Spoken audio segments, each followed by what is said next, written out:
নমস্কাৰ, এই ভিডিঅ'টোলৈ আপোনাক স্বাগতম জনাইছোঁ।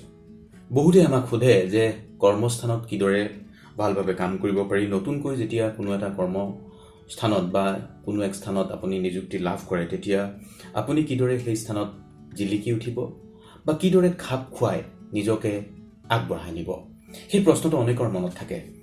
আৰু যদি ইংৰাজীত ক'বলৈ হয়, how to make good impression in a new work place.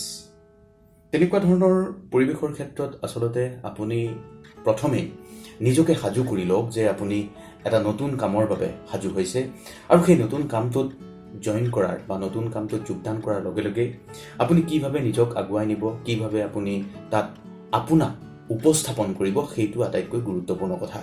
প্ৰথম কথা, আপুনি যেতিয়া কোনো এক নতুন স্থানত, নতুন এক কৰ্মস্থানত যোগদান কৰিব, তেতিয়া গুৰুত্বপূৰ্ণ কথাটো হৈ পৰে আপোনাৰ ব্যক্তিত্ব বা পাৰ্চনেলিটি।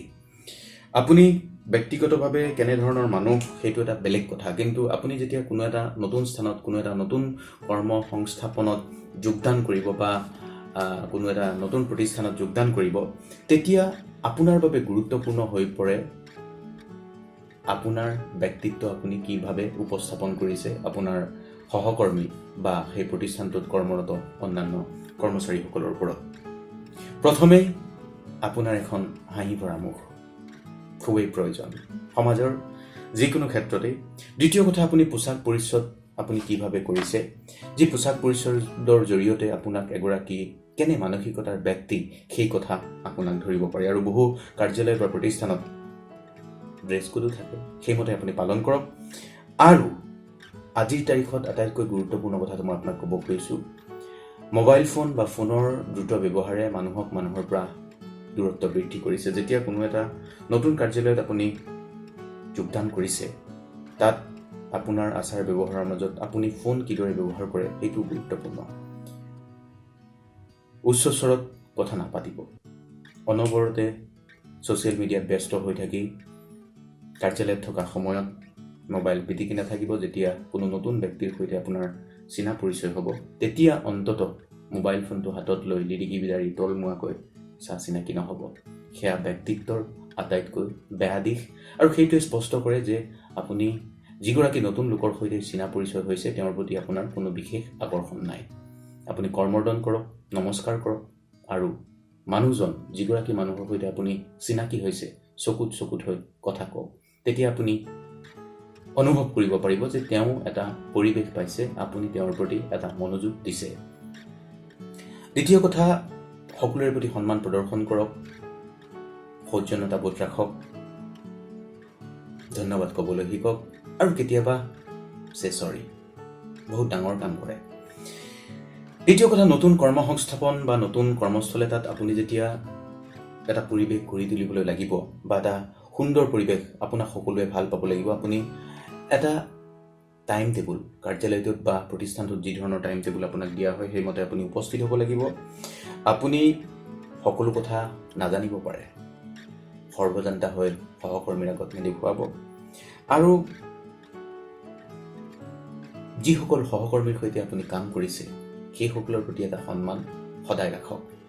মই আগতেও কৈছোঁ যে আপুনি চৰি ক'বলৈ শিকক, থেংক ইউ ক'বলৈ শিকক। দ্বিতীয় কথাটো হ'ল যে কাৰ্যালয়ত আপুনি নিয়মিত উপস্থিত থাকক, সেইটোতো গুৰুত্বপূৰ্ণ হয়েই। কিন্তু যেতিয়া আপোনাৰ কোনো ৰোগ হৈছে, আপোনাৰ গাটো ভাল নাই, আপোনাৰ কোনো মানসিক সমস্যা হৈছে, আপুনি ছুটি লওক।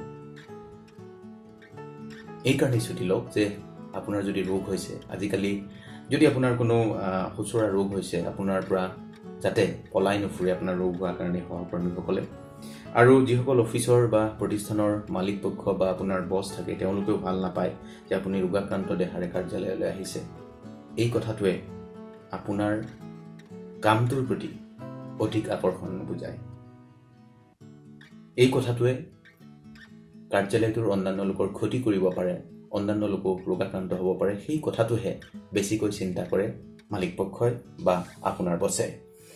আৰু আৱেগ পৰিহাৰ কৰক। আৱেগ পৰিহাৰ কৰি যি কাৰ্যালয়ত আপুনি যোগদান কৰিছে, যি প্ৰতিষ্ঠানত আপুনি কাম কৰিবলৈ গৈছে, তাৰ সহকৰ্মীসকলৰ সৈতে তেওঁলোকৰ মনোভাৱ, তেওঁলোকৰ আৱেগিক স্থিতি জানি লৈ তেওঁলোকে যিভাৱে বিচাৰিছে মিলা মিছা কৰক। যদি বিচৰা নাই, অযথা কথা পাতি আমনি নকৰিব। যিটো কয় যে কামোৰ নিদিব, কাৰো ব্যক্তিগত কথাত অনাহকত প্ৰৱেশ নকৰিব। আৰু সবাতোকৈ গুৰুত্বপূৰ্ণ কথা, কাজিয়াত লিপ্ত নহ'ব, বিতৰ্ক নকৰিব। যদি তেওঁৰ সৈতে আপোনাৰ মন মিলা নাই, আপুনি ভদ্ৰভাৱে ক'ব পাৰে মই এইটো ভাল পোৱা নাই, কিন্তু তেওঁৰ সৈতে বিতৰ্ক নকৰিব, তৰ্ক বিতৰ্ক নকৰিব। প্ৰথম পৰিচয়তে, প্ৰথম কাৰ্যালয়ত যোগদান কৰিয়ে যদি আপুনি সহকৰ্মীৰ সৈতে বিতৰ্ক কৰে, আপোনাৰ চৰিত্ৰ কি হ'ব পাৰে সেই কথা হয়তো তেওঁলোকে ভাল নাপাবও পাৰে।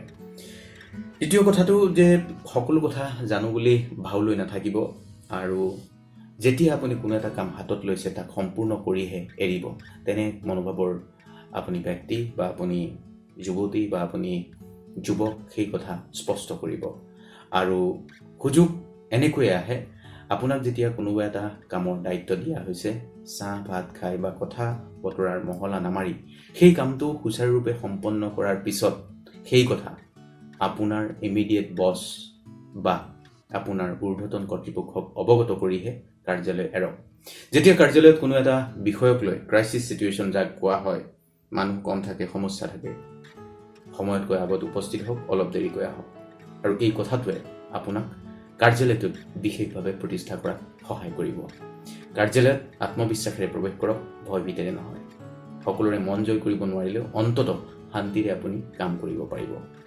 আৰু বহুত এনেকুৱা বিষয় আছে, মই আপোনালোকক অৱগত কৰি যাম। কোনবোৰ বিষয়ত আপুনি আমাৰ এনেকুৱা ধৰণৰ মন্তব্য বিচাৰে আমাৰ কমেণ্ট বক্সত লিখক, আৰু আমাৰ এই পেজটো, আমাৰ এই ইউটিউব চেনেলটো ছাবস্ক্ৰাইব কৰক, জাগত আৰু বিয়পাই দিয়ক আপোনাৰ শুভাকাংক্ষীসকলৰ মাজত।